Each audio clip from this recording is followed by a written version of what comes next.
The wind came singing across the lake in a high, empty note, like a finger on glass. Frost breathed from the water, a skin of lusterless silver that had formed again while they slept in their armor and furs, huddled on the barren knuckle of stone that rose from the lake's center. The ice stretched away in every direction under a sky so pale that dawn and dusk were hardly different things. And in the long, blue distance the army of the dead stood and did not tire. Jon watched their stillness as if it might tilt and break.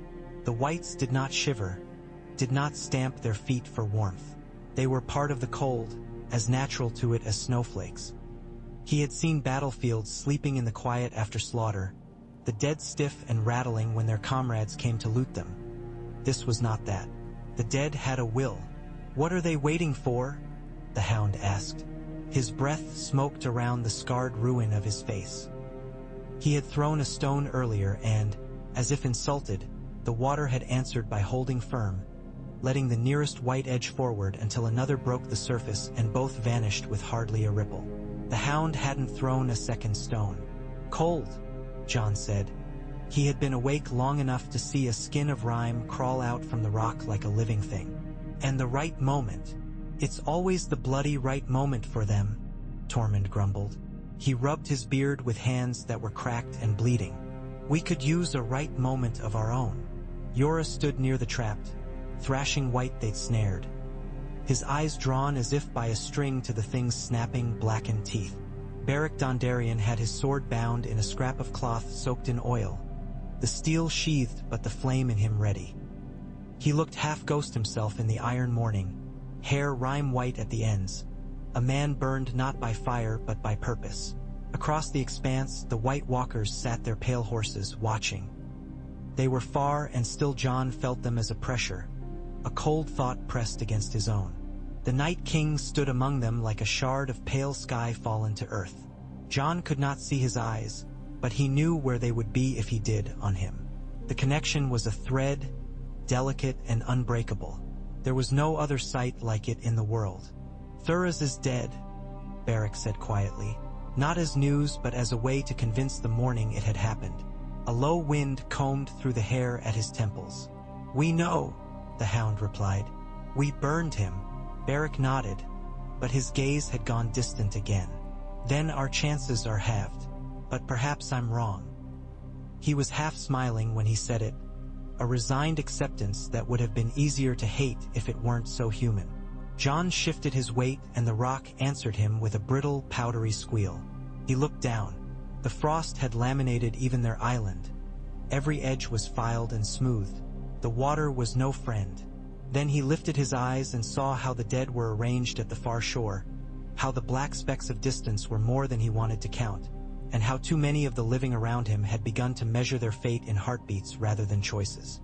Gendry had gone, a dark shape running across blued ice and wind-lashed snow. He would reach Eastwatch or he would not. Either way, time had ceased to care. Jon felt the moment's weight on his shoulders. "We move," Jon said. Tormund stared at him as if Jon had announced he had grown an extra head. "We move where? The lake? The dead? The gods?" "Out," Jon said, pointing toward the far shore. "The western edge. The ice is thinner where the wind runs along that bank.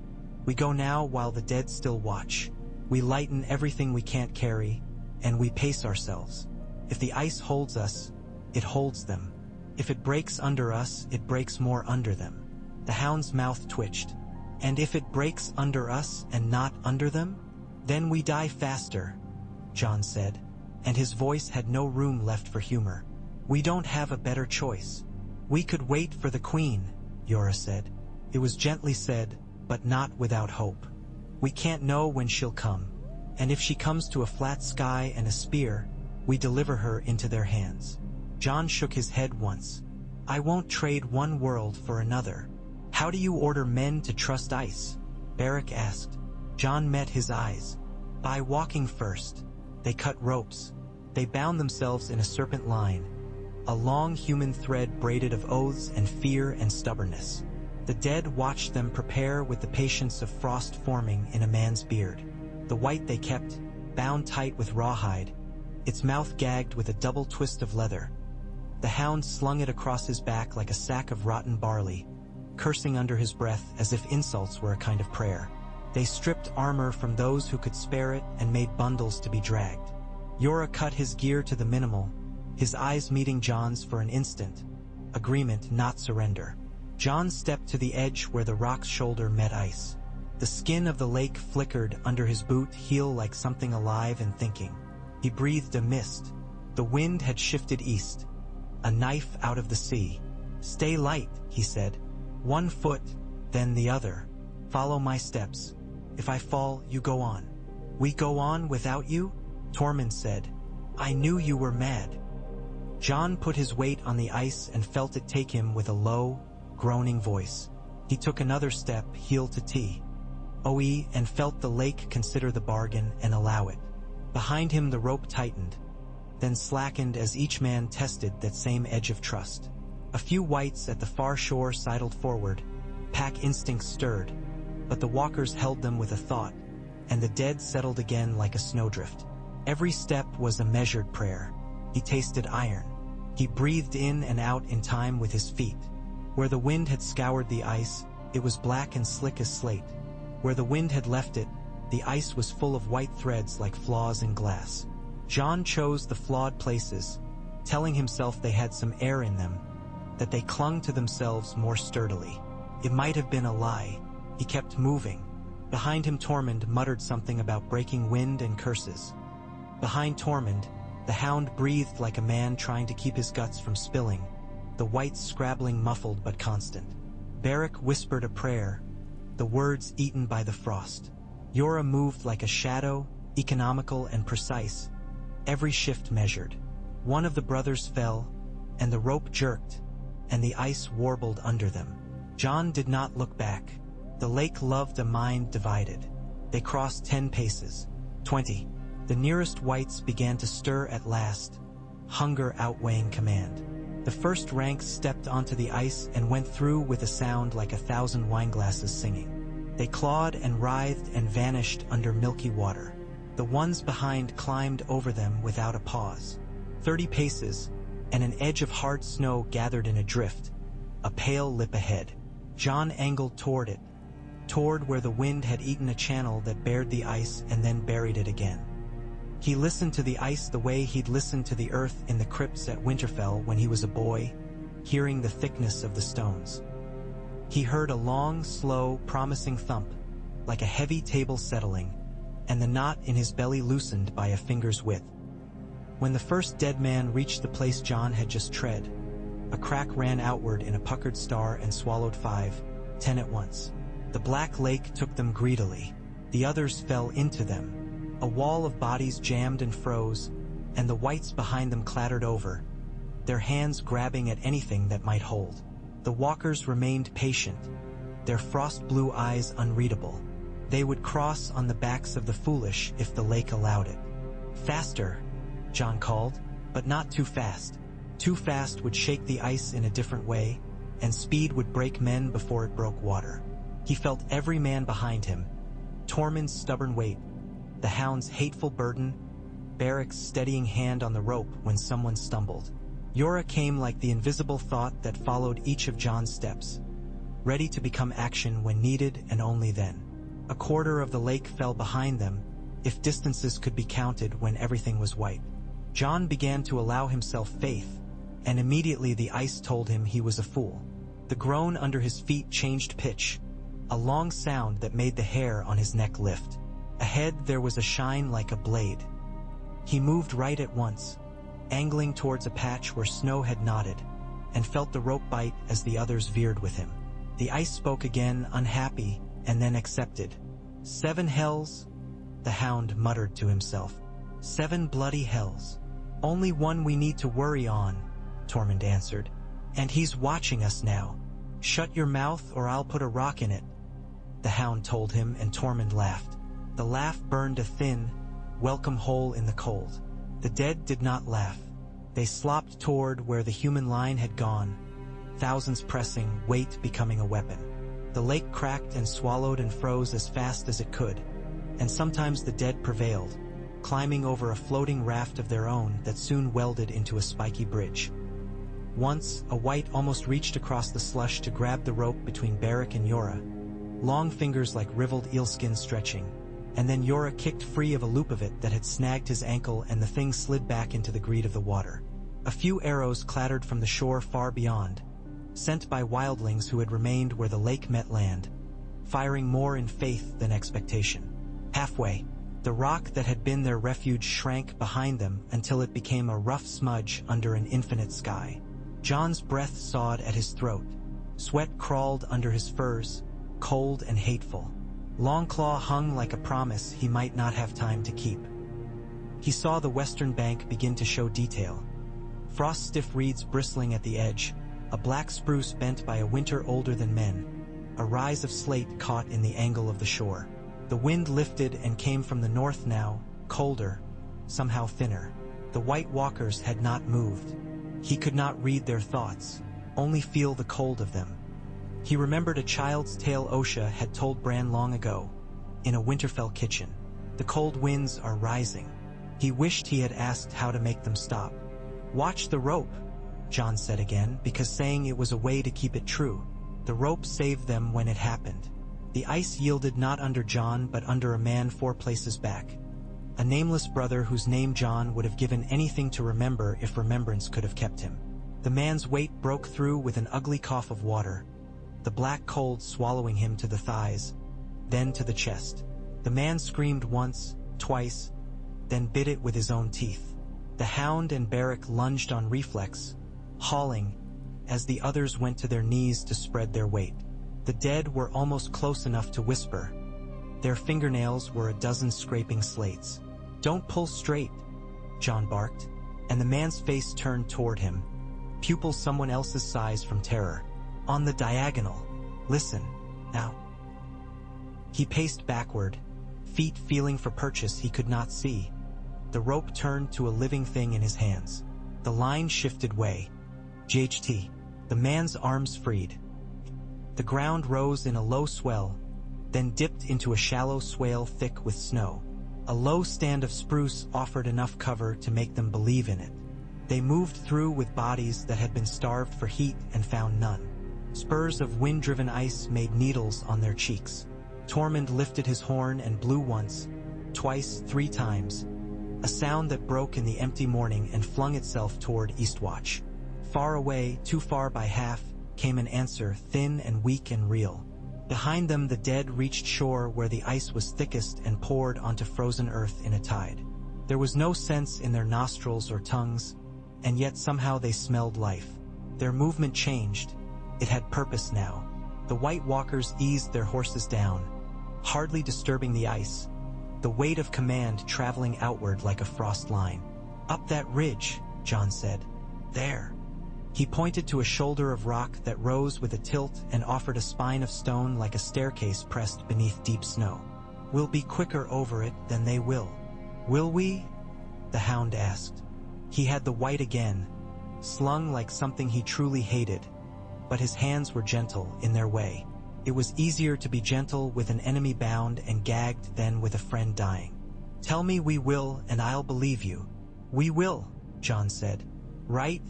said the Hound and bent into the climb. The ridge was worse than it looked. Snow lay over treachery. Flat stone polished to a mirror by wind and sleet under a skin as slick as glass. More than once a man went down and slid toward a gully where ragged berry branches reached up like spidery fingers. Ropes caught them. Tormund's curses became a litany, almost a song.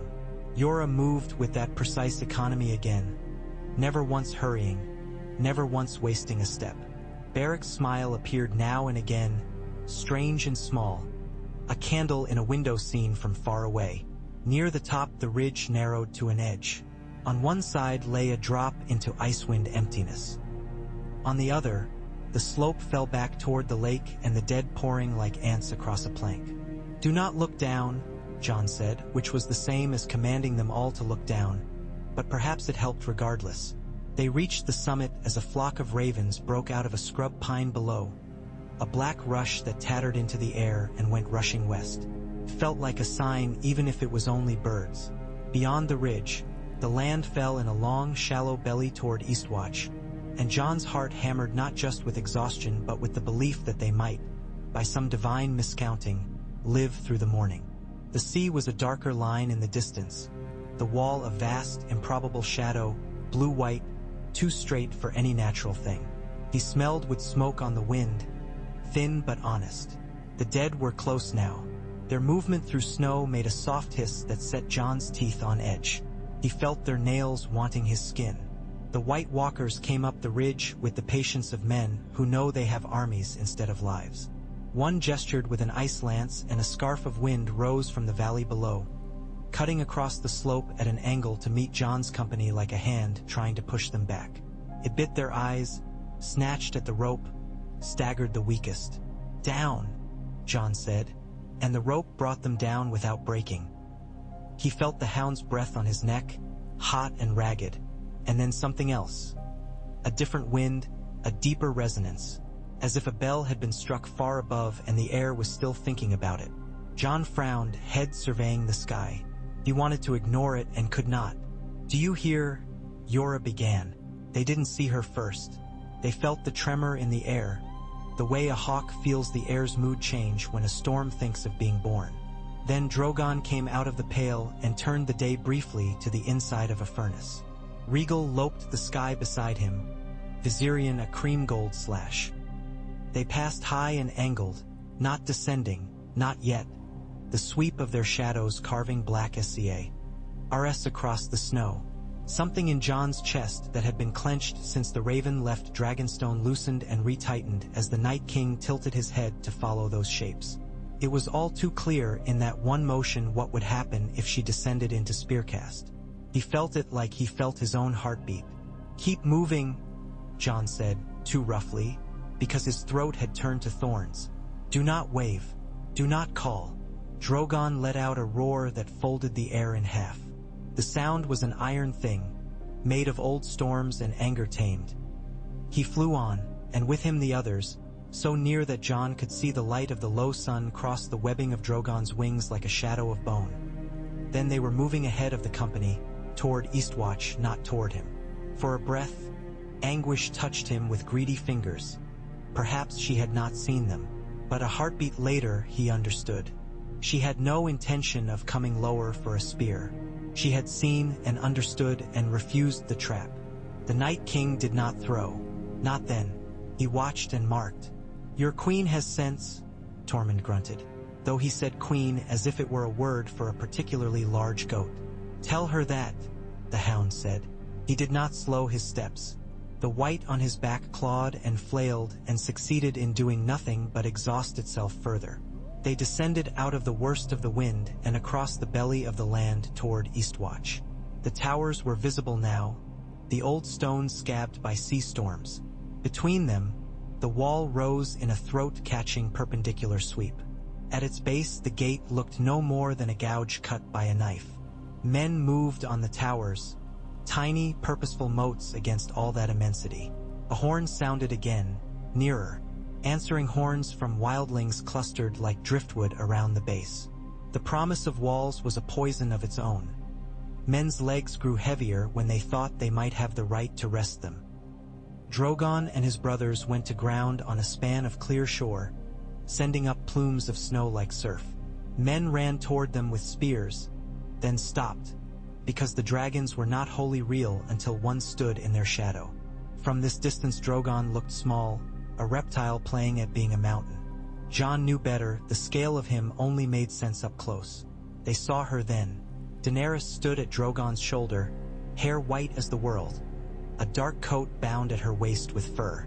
Her skin looked like a blaze of life against all that killed. 15 heartbeats later she mounted. Tyrion was not with her. Yora was not surprised by that. Jon saw it in his posture, the acceptance of a truth that had not hurt as badly as it could have. She put her hand on Drogon's neck in a gesture both intimate and imperial.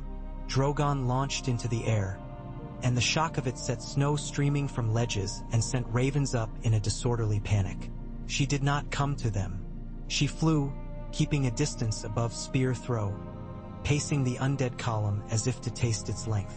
Calcified courage sank again into resignation in the eyes of the White Walkers.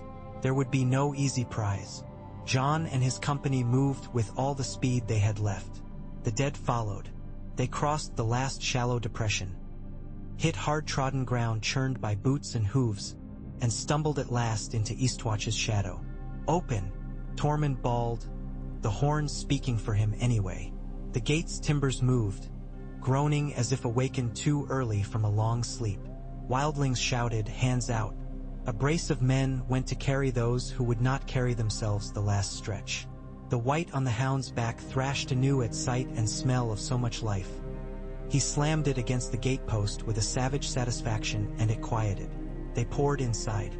Men clapped Jon's shoulders, clapped Tormund's back, clapped the hound's arm with less enthusiasm but without malice. Someone took the white and it went whipping, thrashing, bit-chained and still terrifying. Beric laughed once and then sat down on the floor where he stood and simply did not move for some time, his sword across his knees like a dog asleep. Jon turned, immediately, to the open sky between towers. The dead came up hard and fell back, then came up again. The first ranks broke on traps dug into the snowfield, pits with burning coals under a skin of brush that collapsed under weight. The whites went into them like grain pouring through a funnel. The second ranks went around, and the third learned to spread more thinly. The walkers watched the dragons circling, and the dragons watched them, 3 hunters wary of a strange prey. Daenerys did not land inside the walls until the dead had been held at bay an hour. When she did, it was abrupt and decisive, as if to waste less time flying through ground air. Drogon huffed, dropping snow from his black belly. Rhaegal flared higher and gusted. Viserion circled with a curious tilt, as if he had noticed something in the dead that confused him. She dismounted with that same economic grace Jon had made himself remember and then forget with equal carefulness. Her eyes went immediately to him. She paused long enough to set a hand on Drogon's head and let him rasp the air over her fingers. Then she was crossing to Jon with steps that bit cold into the ground and made it seem unimportant. "You're alive," she said, and her voice had an edge that made Jon think of winter sunlight on a blade. "You didn't wait. If you had come down onto that lake," Jon said, "I think you would have died, and your dragon with you. You presume to think for my survival?" Her gaze flickered, anger, then the wry shadow of relief. "And yet you were not on that island when I passed over. You moved." "We did," Jon said. "We'll talk in the tower." He glanced toward the line of the dead. "They're not done with us." "They never are," she said. They walked. She had not contradicted him in the matter of where to speak, which he took for what it was, trust he hadn't earned. And a consideration he could not afford to reject. Inside the tower, the rush of life felt thick as stew. The room smelled of wet wool, iron, sweat, pitch, old fish smell from the sea rooms below. A brazier hissed, a fussy little god. Tormund came in behind them and shook himself like a red bear. The hound drifted to the edge of the room where the brazier was and scowled at it as if offended by the light. Yora took a post and became a piece of furniture, attentive to a room that was greater than the sum of those within it. Jon looked at Daenerys. He did so because he needed to and because she was looking at him with a frankness that left him little room to do otherwise. "You saved us anyway," he said, "by not saving us." "I did not save you," she answered. She moved closer to the brazier as if only now remembering to be human again. "You saved yourselves. And me, perhaps. I do not like riding away from my own." "Sometimes leaving is what saves," Jon said. "I don't like it either. You captured what you came for." She nodded toward the courtyard below, where the white scrabbled against its chains, howling through its gag. Its voice made Jon think of the shiver at the back of his teeth when he bit metal. "Was it worth it? Ask me when King's Landing sees it," Jon said. "When Cersei does." Tormund snorted. "Ask me when that thing's head is kept still enough not to bite the man who carries it." The hound's laugh was short and surprised from himself. "I'll carry the bugger," he said, as if volunteering were a dirty trick he'd played on himself. "I've carried worse." "You will not go to King's Landing," Daenerys said to him without looking, because the room and what must be done had begun to lay themselves out in her head, and she had always preferred speech to travel the path of decided things. "We will. You have earned your rest north of the neck, and I have earned the right to ask for none." "We need a truce," Jon said plainly, perhaps with more hope than reason. "For once, Cersei will bargain with any man's life but her own," Yora observed, and if his tone was gentle, it wasn't kind. "She will bargain with the life of her child, when she burns every other coin." Daenerys's face did not change. The room quieted a moment longer than comfort. The knowledge could be an edge or a weight depending how it was carried. If she is with child, she will think herself deathless. That is when even cruel women become predictable. Tormund scratched his beard. "Your plan, little queen? Show her the dead," she said. "Ask for her armies under truce to go north when we choose the ground. Hold the wall with dragons while we prepare. Then cut the head from this and watch the body die." "You make it sound like killing a serpent," Tormund grunted. "I have killed serpents," Daenerys said, and there was nothing in her voice of boast. Jon stared past them to the throat of the wall, where a lighter line of cloud meant cold air moving. "We won't have long," he said. "They can't break through the wall easily, but they can go around." "Go around?" the Hound demanded. "The wall goes to the sea. The sea freezes," Jon said, "and the magic lines of the wall may be meant for stone, not water." He remembered what he did not understand and rubbed at the old ache in his hand. "They are not men. The shape of the land doesn't hold them in the ways it holds us." Daenerys was already nodding. A ledger had opened in her mind. "Then we take the sea from them. The bay must be kept clear of ice." "How do you keep a sea clear in winter?" Yora asked, but he knew the answer. He looked at Drogon below with an expression of grave affection and fear. Daenerys did not look away from Jon. "With fire." They didn't sleep. They ate and forgot the taste before the bowls were half finished. Men came with reports and left with orders.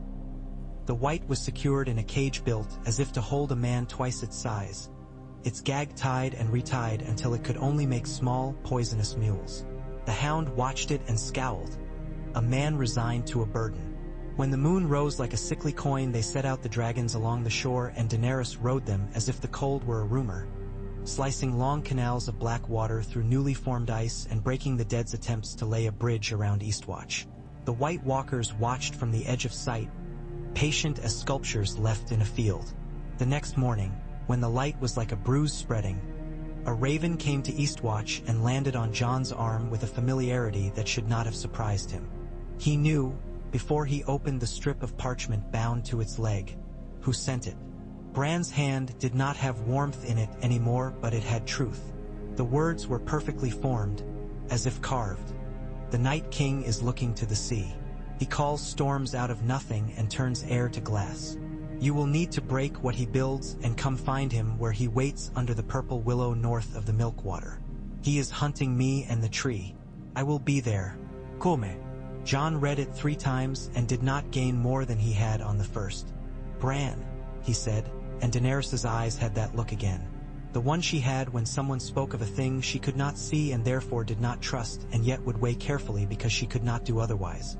"The boy with ravens," she said. "The one you keep telling me knows the world like a map." "He does," Jon said. "Not as a man does. Not anymore. Then he's bait and we are foolish fish." She lifted her face to him. "We'll go." Yora stepped forward. "Your Grace." "We'll go," she repeated. "We have the only blades that can end this thing all at once. We have 3 dragons. We have the boy the Night King hates. He cannot resist it. If we are to win with the least blood, we win with a trap and take the head." "Do you disagree?" Yora hesitated. But he loved her more for her certainty when it was earned, not when it was easy. "We'll need arms in numbers, dragonglass, men who will hold when they see a winter that can think." "Sam," Jon said, remembering another raven he'd sent to Old Town that might never be answered. "Gendry can forge. The free folk will come if Tormund asks." Tormund thumped his own chest. "I'll ask. The big woman is in Winterfell. She must come too, this business of heads and snakes. Was she looking for me?" He looked at Jon with a grin as if he already knew the answer. "I can't speak for her," Jon said. "But she can't refuse a fight like this." His chest ached, thinking of Brienne's honesty, a hard and comforting thing. The days that followed bent like metal under a smith's hammer. Ravens flew glooming paths on awkward wings, bearing bits of the same plan written in 10 hands. Wildlings came to Eastwatch with faces that had lost fear in favor of a stubbornness that looked like it, and black brothers who had sworn to a world that had forgotten them came too. Ships gray from a hard sea anchored off the coast, their rigging coated in salt, carrying men who had once been cutthroats and were now fighters of a different kind. Gendry's hammer rang like a heartbeat day and night. Dragonglass knives, dragonglass spearheads, dragonglass arrows that snapped in clumsy hands quickly enough to make their lack a blessing and their use a rare skill. The sound of the hammer echoed off the wall like a clock marking the pace of a thing no one could see. Every hour the dragons lifted and flew and burned the ice lines that formed like veins in the sea. The wind had a voice that changed with the dying of the day. Sometimes it sounded like laughter, sometimes like grief. Jon went to the Ravenry at dusk and found a letter from Winterfell tied to a leg that had known the way enough times that it had begun to come with less fear. Sansa's hand was steady. The words were few. "Littlefinger is dead. He tried to sell us to ourselves and found us too costly. Arya was the knife. I was the judge. You might be proud of us, and that would be a foolish thing. I am. Come home when you can. We have enough food for a short winter. If this is long, we have only hope. The boy is strange and useful and hard to love. He sends me words I can't hold in my mind. Tell him to send fewer. S." He held the parchment longer than he needed to and let the heat of the brazier dry places in his face. He did not remember getting wet. Then he went to find Daenerys and showed her the letter because he had begun to understand that war asked as much for shared grief as shared bread. "Your sister does not waste words," Daenerys said. "It's too cold to waste anything," Jon answered. "She killed the man you call Littlefinger?" There was curiosity in her tone rather than judgment. The barest pressure. With Arya's hand, and her own words, he let himself smile. "I told him once not to trust petty schemers. He didn't listen." "Do you always listen to yourself?" she asked, and the corner of her mouth moved. "Rarely," Jon admitted. "You are wiser than you think." She turned, and they stood without talking for a moment and looked at the line where sea ceased and sky began, and neither admitted to wishing for a world that had had less sharp corners in it.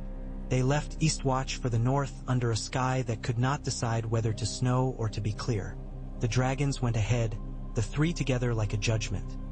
Their shadows shivered on snowfields and over the black mouths of frozen streams, and once a herd of elk scattered like leaves in a gust at the sound of their passing. The men who marched beneath were wrapped like bundles on legs, heads bowed, mouths bound by wool and curses. Tormund's laughter traveled better than anyone's.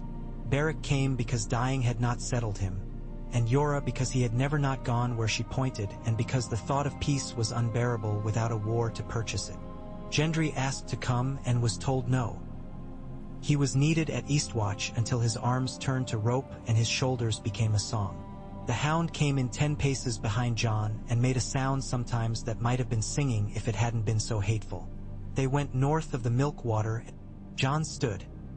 He looked at Daenerys, who stood with glove tucked under one arm because she liked her hands free and because the air wanted to take every small warmth it could.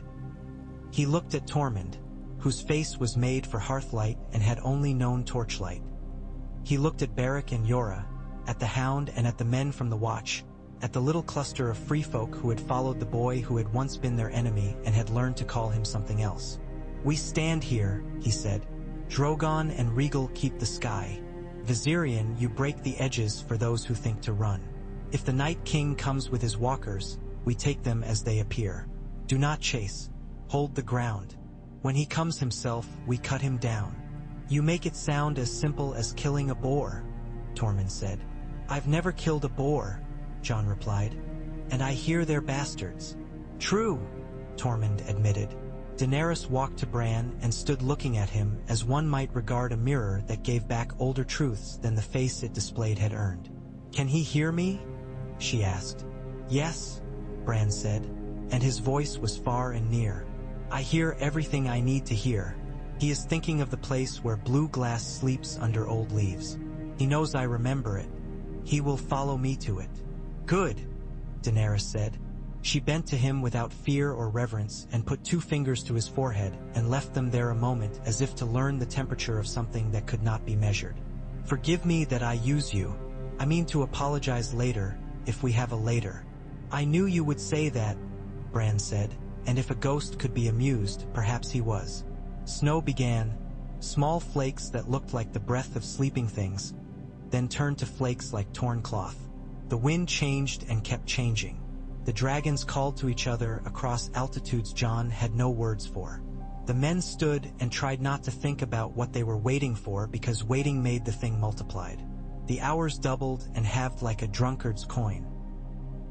He came when the light had turned curiously violet and the world smelled briefly, impossibly, like the iron-green smell after summer rain.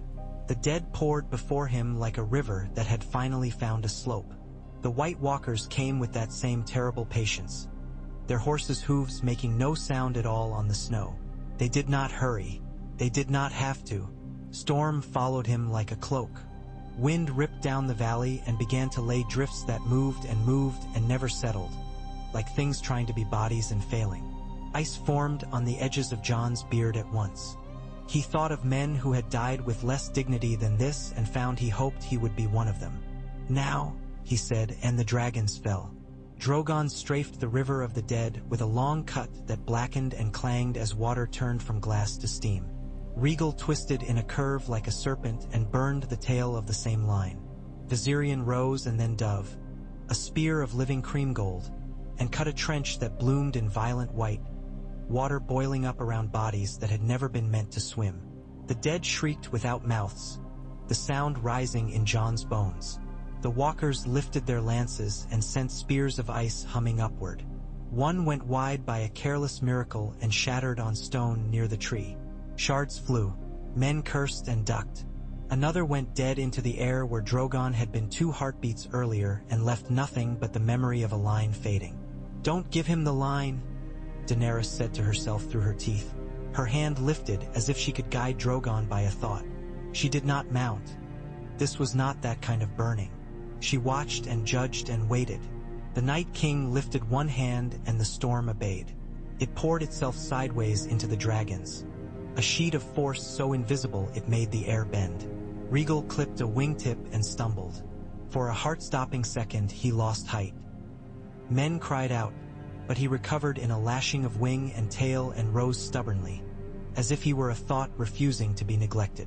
The Night King tried again and Viserion bucked as if struck. Daenerys flinched and then lifted her chin an inch and did not move again. Arrows of dragonglass arced in ragged, beautiful parabolas and found whites and made them into honest corpses at last. They shattered sometimes, too brittle in the terrible chill, but enough held. Men cheered as they forgot themselves, then remembered and fell quiet again, breath misting and rebreathing. The walkers approached not like cavalry but like a concept given bodies.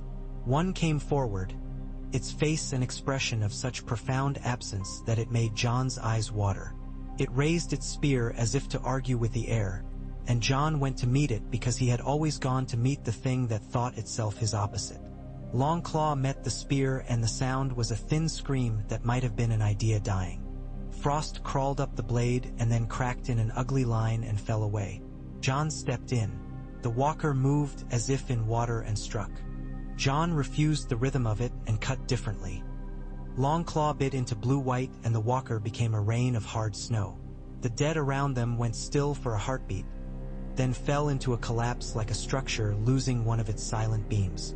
Jon allowed himself that one breath and then saw, over the shoulder of the next grit-toothed thing, the figure he'd been looking for. The Night King had not moved out of the storm's hem and haw, but now he stepped toward the tree. The storm answered by following him like obedient cloth. The willow did not move. Bran looked up and his eyes were very old. Daenerys, Jon said, and the wind carried the name to her ear as if it had been asked politely. Drogon, she answered, hardly louder, and he obeyed. He He swept low and cut a line of heat directly across the Night King's path. Fire rolled and writhed and became steam and then ice again at the edges, but in that instant it was hot enough to remind even a thing be born of frost what it meant to be undone. The Night King stopped. If he had a face, perhaps a shadow of irritation crossed it. He stepped sideways to get around the trench. Viserion dropped a second cut and joined it to the first. Regal, wounded pride fluttering more than wing, did the same with a low, vengeful rumble. They formed a burning arc that steamed and hissed in protest at existing in a world that wanted only the one temperature. The Night King lifted his lance and threw, but the wind took the throw and made it a foolish thing. The spear skittered across hard, fresh ice and into a drift where it hissed like a frozen viper and then lay still. He looked at the willow again. Under it Bran made a small movement that men would tell each other later had been nothing more than a boy shifting in the cold, and that other men would say had been a raven passing through a human face. Jon took his chance. He went not directly toward the Night King but toward the angle where the trench bent and steam thinned. He moved like a man who had stopped being a man long enough to be the spear in his own hand. The dead tried to read his course and failed, because he was not taking the shortest way. Tormund and Beric saw and moved with him, not to help but to cut everything that saw him. The hound barreled straight through a knot of wights with a howl that had more to do with fire than fear, his sword doing a crude and careful work. "Now," Jon said softly, and a shadow broke from the line beyond him with the silence of breath turning to glass. Arya moved as if she had learned to be a ghost from someone who had liked her too much. She held the dagger like a secret she had grown used to keeping, and her face was the only part of her that did not lie, and it said, "Watch my brother." Brienne came behind, taller than any man there by grace and ferocity, the oath in her face more honest than most prayers. She did not run. She made ground. The dagger was a light in Arya's hand that made no light, a sliver of a different story brought forward into this one. The Night King looked toward Jon because Jon was the sound. He did not look toward the girl because she was the snow itself. Bran's eyes went white then, as if he had remembered something he had been and stepped into it. In the blink between one breath and the next the ravens in the tree's roost burst outward, a black exhalation that drew eyes whether they belonged to men or to things that only knew about looking. The Night King turned his head and he turned it at the wrong time. Arya leaped. She had leaped 100,000 times for 100,000 reasons in 100,000 rooms that had all been the same one in her mind, and none of that mattered, because the only air that counted was the air she moved through in that heartbeat. The dagger went toward a point below a rib that did not have a name in the bodies of men. The Night King moved like frost spreading, fast and slow at once.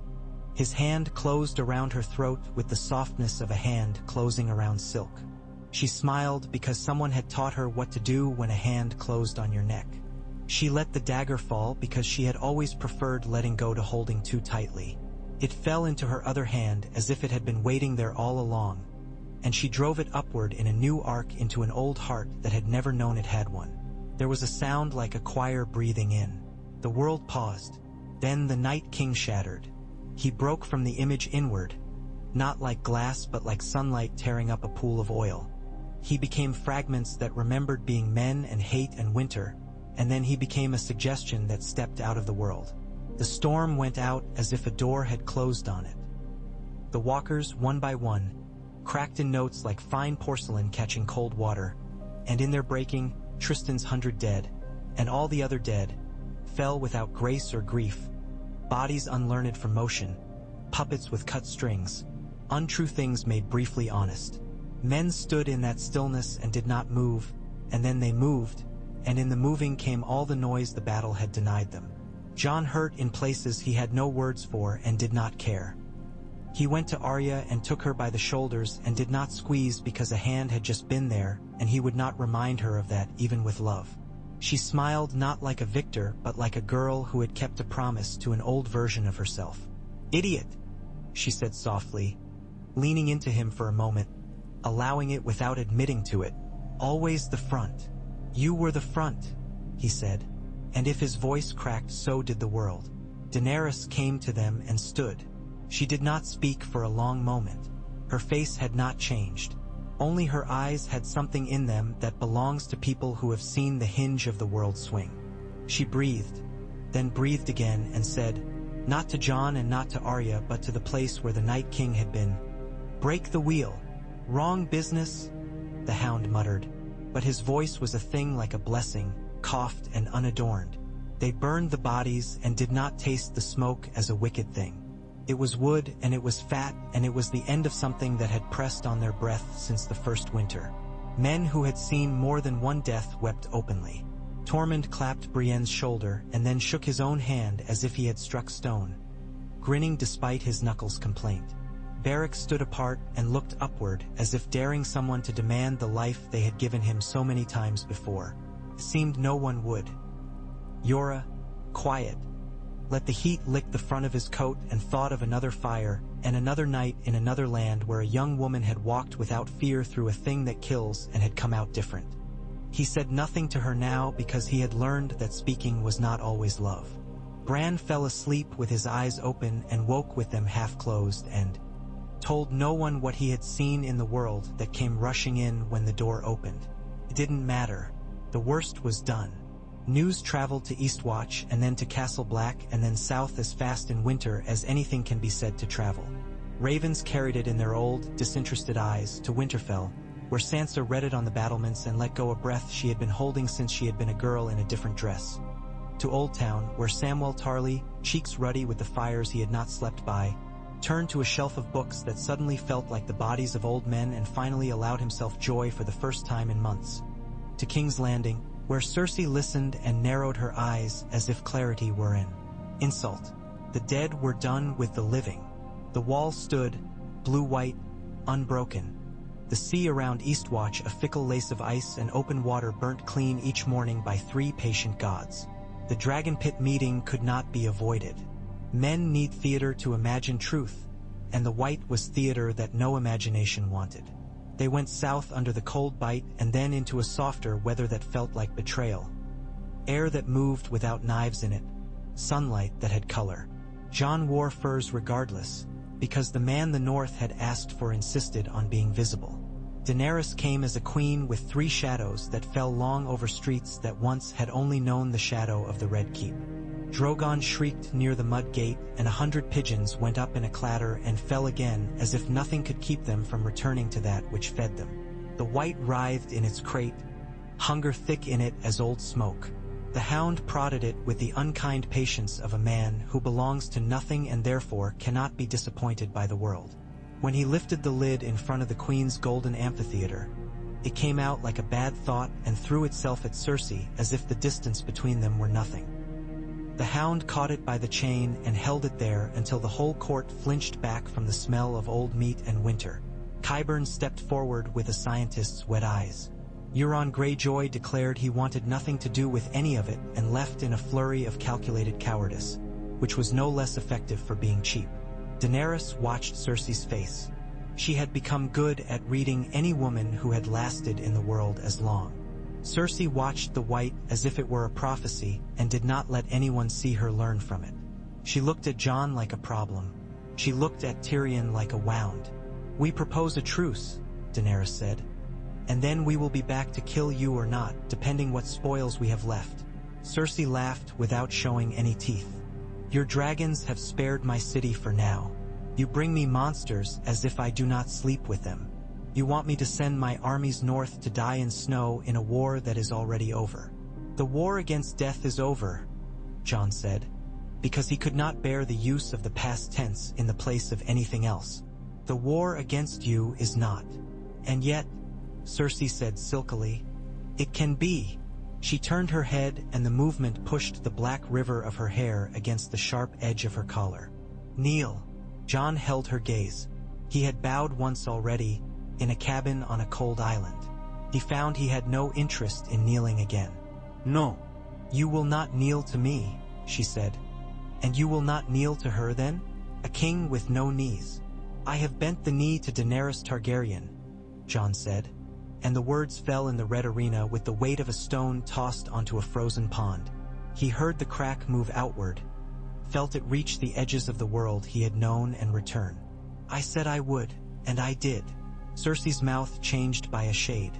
"I see," she said, and for a moment she looked almost pleased. "Then I need not feign. I will not send my armies north. This city has been at war since the morning it was named. I will not spend the blood of my last loyal men on a promise told to me by someone who spends promises like small coins." "You will die alone," Tyrion said, then had the decency to look as if he regretted having said it. "And your child with you." Her hand went to her belly with a quickness that betrayed her more than words. She saw the way Daenerys's eyes shifted and the way Jaime's face turned and hardened as if a smith's hammer had found it. She saw it and hid it again, but things seen cannot be unseen. "Then we fight," Daenerys said simply, because she was finished with conversation. They did not fight that day. Cersei let them leave under her walls with the uneasy pride of a woman who has learned that a day spared is a victory. She sent Euron east whether he would go or not, ordered Qyburn to look into things that had never been nameable with men's language, and set the city to sharpening, and set the stores to quietly being bought up for a winter that would be more political than weather. Jaime went to the stables with a look on his face like a man who has decided not to die of an illness he has been told is incurable, mounted, and did not stop until the winter air bit his lips and made them bleed. The road north was longer than it had been when he had gone south, and that was right. The North assembled at Winterfell as if the stones had done the asking. The weirs were lit with their frozen candles, strange drips that refused to be liquid, and inside the great hall Sansa presided with a stamina that surprised everyone but her. Arya moved through the corridors like smoke and became a girl again near fires now and then, taking food with that economy of motion she had learned from hunger and stubbornness. Bran sat near the heart tree and let ravens speak in his ears and sent a handful to places men had not seen in 3 men's lifetimes.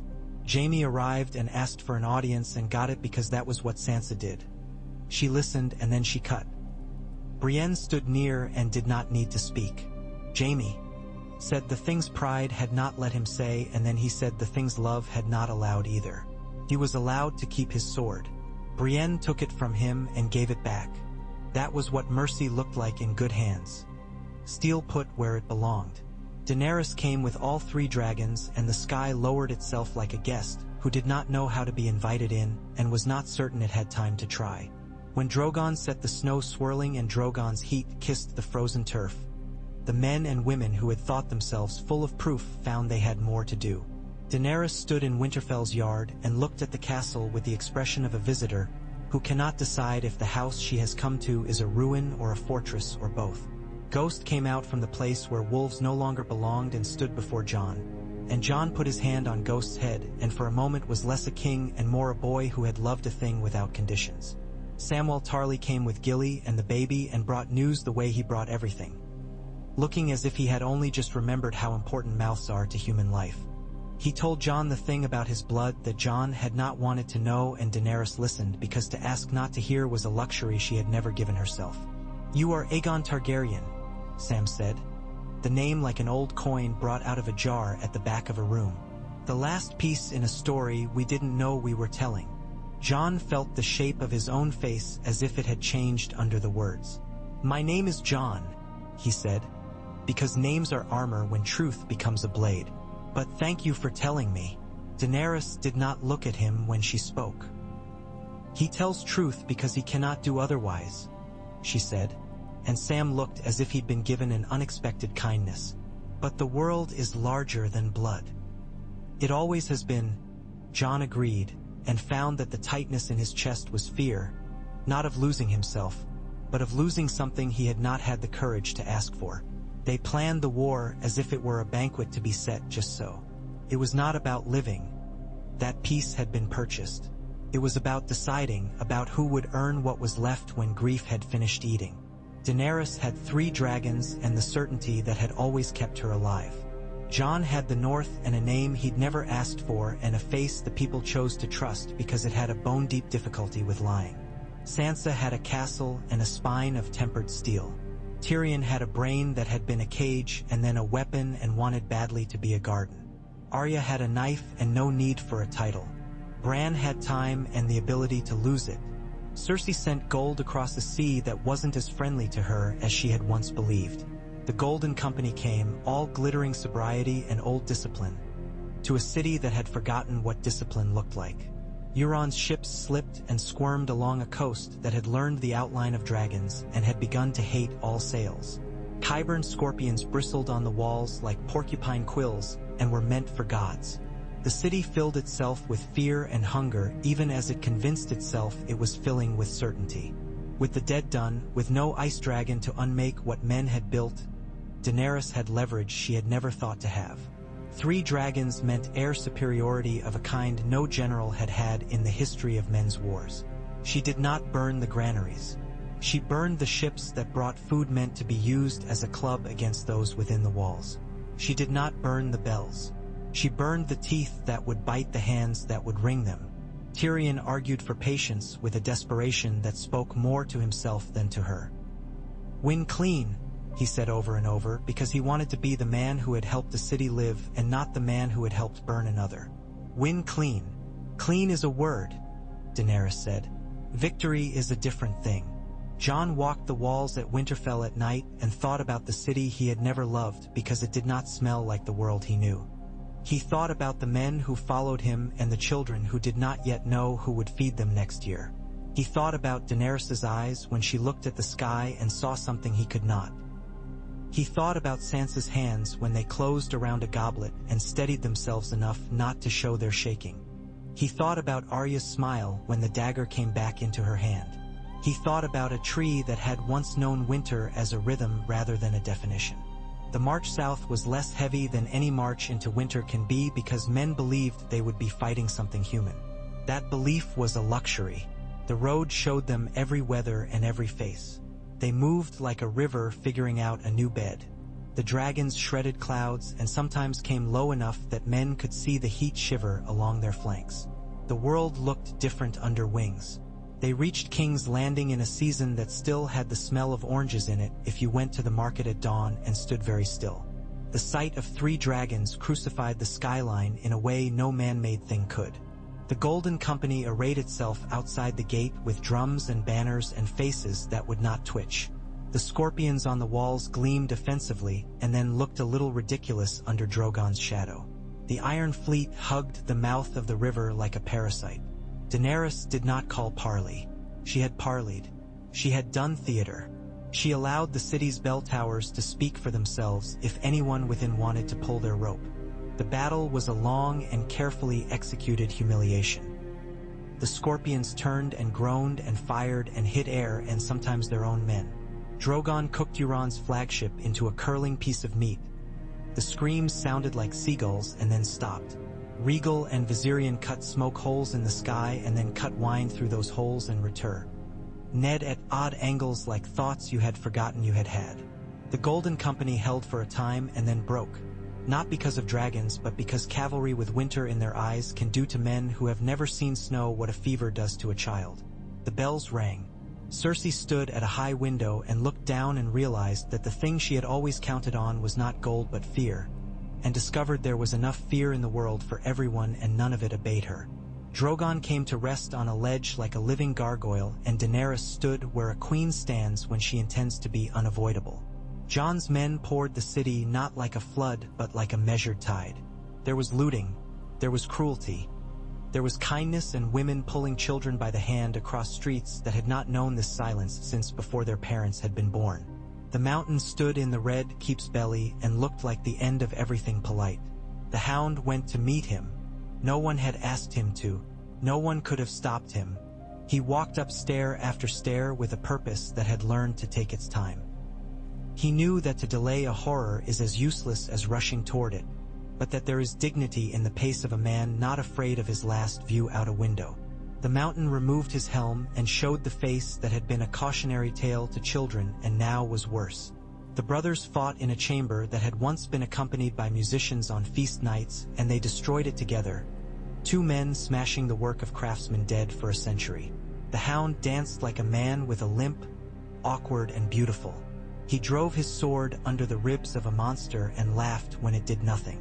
He pulled the monster into the landing and then into the air, and then they were gone into the palace's throat, 2 pieces of the same thing falling back to the bottom of the world. He did not scream. He didn't believe in the usefulness of the gesture. Qyburn died ignobly for a man who had believed himself deathless by association. Jaime's hand closed around Cersei's wrist as she tried to grasp at stones that had the look of salvation only if you had not learned stones. He took her downstairs and into passages he had learned as a man who had used secrecy as the only coin he had, and when he brought her to a door he believed had led to a way out, he found it sealed with a fall of rubble that looked almost too neat to be true. She stared at it as if her will would make it remember being open. He looked at her and saw the woman he had loved, which was a different creature from the queen she had been. She lifted her chin and found that dignity came to her when its value had been reduced to nil. She kissed him because nothing else would be honest, and then he took her somewhere else instead. Into a chamber with 3 windows that looked over the Blackwater and the far hills, where the light came in like something too gentle for the world. They sat and did not speak and listened to the city ring like a struck cathedral. He had thought he would kill her once. He had thought he would save her. He did neither and both, perhaps, which is to say he did what men do when the choice they have imagined leaves the room. When the gates were opened and no one barred them, Daenerys entered on her feet and not on the back of a beast, because she knew the lesson Theodore had already taught and because she wanted the city to know her as a woman first if it could. The people stood in lines that were ragged and then became tighter without anyone ordering them to do it. They watched her with the gaze of those who have learned that eyes are a better currency than knives and have not spent too many. She walked through the ash and the damp, and she smelled oranges again somewhere under the blood and thought that was the city forgiving her or mocking her. She did not care which. She stopped in front of the September's bones because even in death some things demanded acknowledgement. She looked up at the Red Keep and up at the dragon perched where no arrow could find him. The air trembled as if with a heat that had nothing to do with flame. Jon found her there because that was where he had known she would be. He did not carry a sword. He did not fasten any thought into armor before he spoke. He presented himself as he was.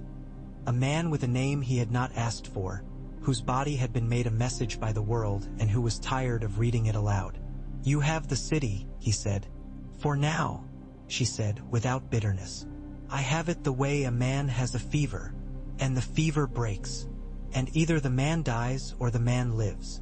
She turned to him, her face looking a little older than it had a month ago in a way that only those who had looked for it would see. "What kind of man is left?" "We will decide that," Jon said, and then, after a breath in which he allowed himself the arrogance of speaking for more than one person, corrected himself. "You will decide it, and those you let decide with you. I will not break this because it is the only thing I know how to do," Daenerys said. "If you ask me to spare things I cannot spare, ask yourself if you ask me to break. I will not. I have had enough of breaking." He thought of a story Sam had told him about a man who had refused a crown because he had known what it would turn him into in the hands of other men. He thought of his father who wasn't his father and of his mother, who had died giving him something she had never gotten to name. He thought of the child Daenerys had been and the woman she had built with a kit of broken pieces and how reliable that could be and how dangerous. "I don't ask you to let Cersei rule from a cell," he said, for they had found the room where she and Jaime had sat, their chairs still warm. "I ask you to build a world where fewer men want to be Cersei, because it is hard and requires a certain sadness." She looked at him, and for a moment she looked less like a queen and more like a woman who had lost a father and a mother and a husband and a homeland and had carved a throne out of what she had been given. "You ask me for melancholy," she said. "I can spare that." He stepped in and put his hand to hers. "Then take me as what I am. My name is what it is. My oath is yours. My counsel will not always be what you want to hear, and I will not always win our arguments. But I will be there to have them." She sighed in a way that made the breath make a white shape between them. "You offer me a chair beside mine. I offer you one that might be sometimes behind, sometimes ahead," he said, and she laughed then, a clean, surprised sound that sounded like something softer than victory. "I don't know what that's called." "Marriage," Tyrion said from a place that looked like a shadow and became a man. "In the better stories, at least." He held a bottle as if it were a truce flag. "And in the worse ones, too." "You would give it a word," Daenerys said dryly. "I am a man of words," Tyrion said, shrugging. and failures, but I am stubborn enough to continue." "You're alive," Jon said. "For now," Tyrion replied, and looked at the ruined September and then back at the court that had suddenly moved from myth to practice. "We will need to build a place for talking. This city has had poor luck with the ones it had. They did not marry that day. They did something harder. They began in daylight a thing they would have to wake and keep awake every morning. They called the houses, the ones with men still living and the ones with women to speak for them, and the ones whose children were old enough to carry a message without dropping it. They called the captains left of the Golden Company and told them they could have land if they wanted to be farmers and leave the business of selling swords to other men's sons. They called the faithful and told them no one would burn their temples if they stopped burning ideas in effigy between them. They said the North could be the North so long as the ferry across the Trident remained open. Sansa came and lifted her eyes and said the word independence without malice, and Daenerys listened and found she could put that word in her mouth and live. Brienne became Lord Commander of a guard that was half women before anyone thought to count. Arya stood behind no one and was called by no title, and no one dared ask her to sit. Samwell Tarly became a book with a man's shape. Gendry was taken to Storm's End and looked at its bones with an expression of a boy who had learned the shape of a hammer and now had to learn castle stones. He looked to Arya and did not ask her to come, and she smiled and did not hate him for it, and he loved her more for that than if she had walked toward him in front of all men. Jaime stood on the wall at sunset once with Jon and felt the strange humility that comes over men who have done harm and then been allowed to continue breathing.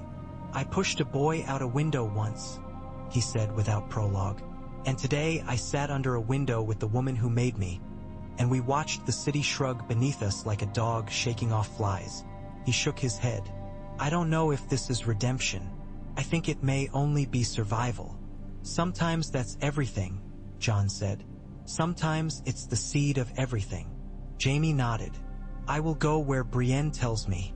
She is better at building sentences with the fewest words possible. I have used too many." Jon smiled. "She's good at building. I noticed." Daenerys sat on a bench in the Godswood inside the Red Keep, a new garden built on old stones, and let sun find her through young leaves.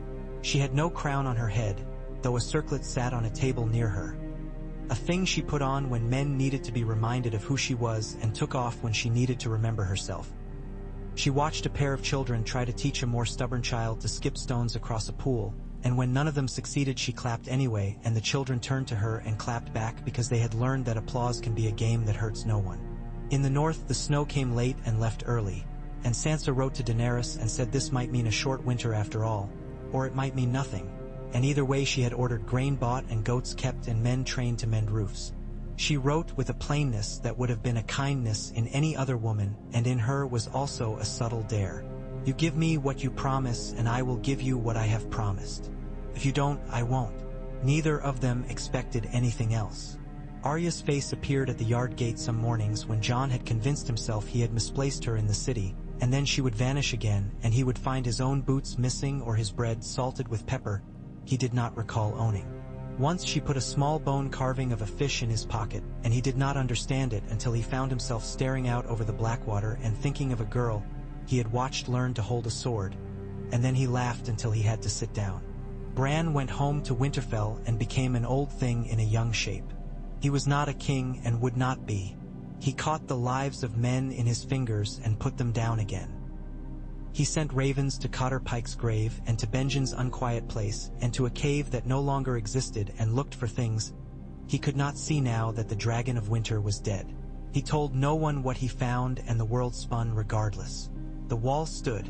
Eastwatch braced itself against storms as it had always done. Men in black muttered oaths as they mended the treads of their boots and laughed sometimes, a thing that had been missing for years. Tormund brought his people through and back again as the season asked them to. Some stayed because they had learned to love roofs and bread, and some left because they had learned to love a sky without a roof and meat they had killed themselves, and both were truths. He okayed sometimes south and wondered if the big woman would visit as she had promised, and then looked north again and decided promises were better when kept in person and left it alone. Jon went north as often as duty allowed because the way the snow lay under pines made a sentence his mind knew how to read. He took Ghost with him and sometimes took no one else. He came back because he had men whose hands needed his and a woman whose counsel touched him like a blade and a bomb at once.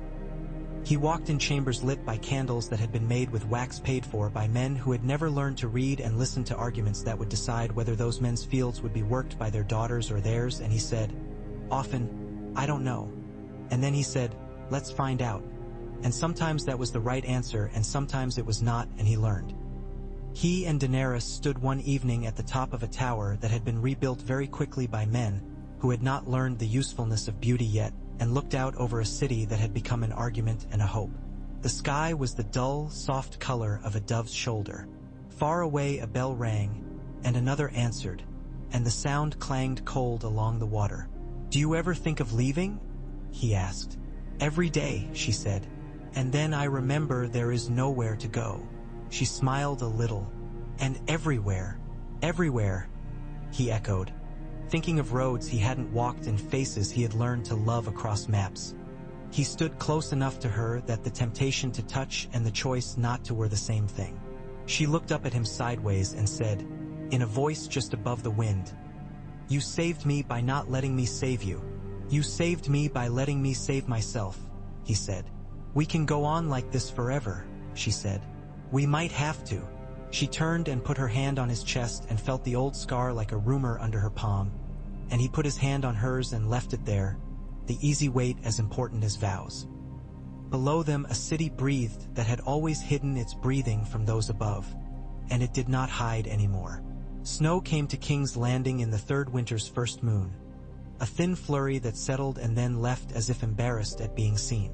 Children chased it and forgot it. The sea froze in lace for a morning and then the tide tore it. The wall stayed a white line at the top of the world, honest as a scar.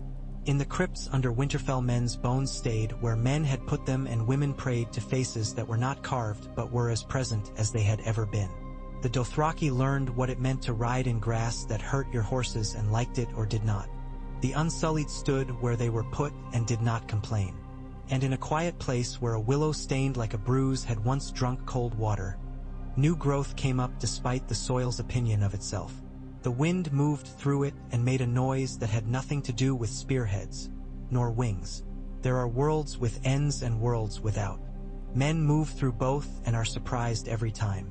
In time, some would say that the war that mattered had been over before it began at King's Landing, that once a girl had learned to let go of a knife and catch it again, all of it had merely been finishing a sentence the world had already written. Others would say there are no sentences, only words we pretend to arrange well.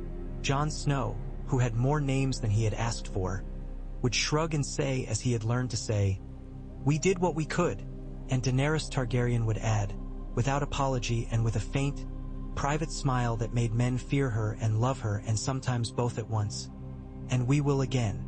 The wind off the sea answered in its old, indifferent voice. The city below took a breath and kept breathing. Far north, under the unassailable wall of ice, ghosts lay down in the snow and did not rise. The dragons slept with one eye open and one closed, and in their dreams were deserts and green fields and cities they had never flown over. The world yielded a degree and did not break, and for men and women who had known only one kind of winter for too long, that felt like a miracle immense enough to live inside.